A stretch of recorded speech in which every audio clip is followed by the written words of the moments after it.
So the morning after Ava was born, we were in the hospital and I was nursing her in the wee hours of the morning. So it was dark and super quiet. And in my mind, I was like, oh man, this is gonna be an awesome time just to have this very elaborate prayer, thanking God for all of his blessings, and just rejoicing in the fact that we have a healthy baby girl. So I'm getting all prepared to have this long, elaborate prayer with God. But I was, you guys, just so tired, exhausted, mentally, emotionally, physically exhausted, that as I sat there in the hospital bed nursing Ava, the only words that I could think of in my mind were, thank you, God. Thank you, God. And I just kept saying that over and over and over again.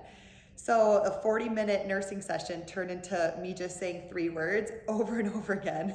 And at first, I guess I was a little bit disappointed that I had utilized this amazing time to only say three continuous words to God when there is so much more I could have thanked him for or prayed about. But the thing that taught me, and that also God is teaching me, that God is teaching me during this time, is that you need to have a mind and a spirit of rest, and that is okay. And sometimes the best prayers are the ones that are just a couple words, whether it's thank you, God, help me, God, I need you, God, I love you, God, I'm desperate, God.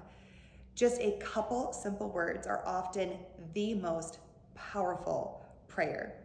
So if you feel like your, prayer or your spiritual life is lacking because you haven't been in depth in prayer with God, or you haven't put aside the time to do a devotional or to be in his word, just also know too that you can find God anywhere at any moment, and especially in moments of rest.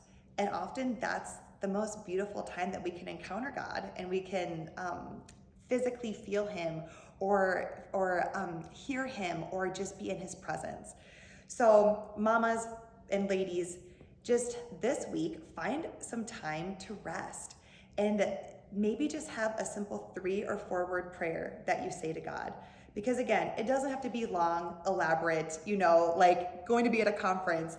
The simple things are often what touches God's heart the most and is exactly just kind of what we need at that time.